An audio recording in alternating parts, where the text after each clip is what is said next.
Ah, a self-inflicted cranial fracture. That's a novel way to start the day. Might I suggest you give muesli a whirl? Mr. Hanssen, your bed management is non-existent. You have patient relatives on the verge of riot. And as for your paperwork, I asked you to run AAU, Mr. Levy, not run it into the ground.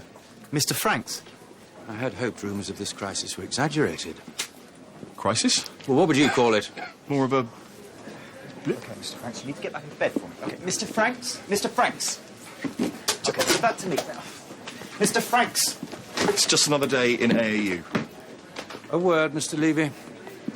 Mr. Franks is very confused. He doesn't know what he's doing. Why is Dr. Valentine undertaking nursing duties? Oh, it's temporary. We have an agency nurse hot-footing it here as we speak. It was already 45 minutes late. Let's hope she arrives before your little blip turns into an almighty crash. You have rather brought this on yourself, though, have you not? Well, I don't see how... Dispatching Sister Williams to Keller, authorising Dr. Petrenko's unlimited compassionate leaving, and you really cannot allow personal issues to cloud your professional judgment, not with the shadow of redundancy hanging over us all. None of us is immune, I'm afraid. No. You do remember it's my ward inspection today? Oh, of course. And I can promise you AAU will pass with flying colours.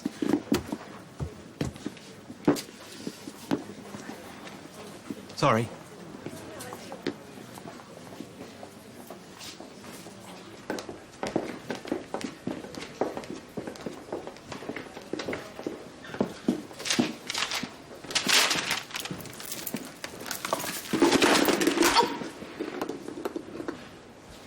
For God's sake, don't touch that. It's my rape alarm. I see. We don't want this going off in here. This will be the straw that breaks the donkey's back. Blame Candice, she said it's your first day, babe. You never know what kind of feat you might bump into. Safety first. Laudable. Not that I think you were a rapist, though you never know these days, you could be. You're not Mr. Levy, are you? Thankfully not. I'm a bit late. You don't think he'll kick off, do you? I'm sure he'd be delighted to see you. Oh, everyone's so nice round here. I'm Chantelle, by the way. Henrik Hanssen, Director of Surgery.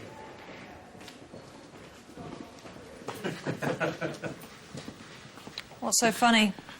2 Darwin patients received superlative treatment from Holby General and will, in all likelihood, make excellent recovery. Because we were lucky today. No, because you're an excellent surgeon who's trained to deal with such eventualities. I had to open a man's chest in the middle of Darwin. We had to improvise a suction machine. And I say again, congratulations. It was, by all accounts, quite spectacular. Do you have any idea what it is like to watch your patient die, knowing that the theatre he needs is being used for a cosmetic procedure? But the plastics patient was scheduled and you were aware. This hospital is being negligent. We're putting patients' lives at risk. That's a tad melodramatic even for you. Oh, really? Well, what else would you call it? Surströmming. It's a Swedish delicacy. Herring, fermented to the point of putrefaction. It exudes an odour so strong that it must be eaten outdoors. I have it shipped over here. I can bring in a tin for you if you like. I understand your reluctance, but trust me, if you overcome your prejudices, you'll find it delicious. Rather like your aversion to plastics on Darwin, really. An acquired taste, perhaps, but one I suggest you acquire sooner rather than later.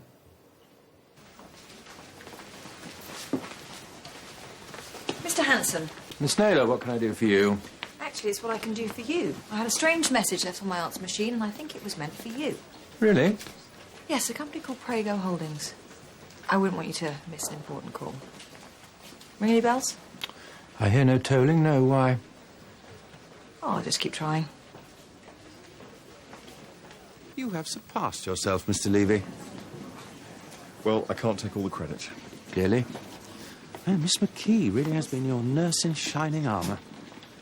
She was telling me about her ideas for a new bed management policy. Oh, was she? So check his pain relief and make sure that he eats something. Right. And don't forget, each time a patient's admitted, discharged, moves beds or farts, you log it into the computer. You don't have a senior nurse in permanent position yet, do you?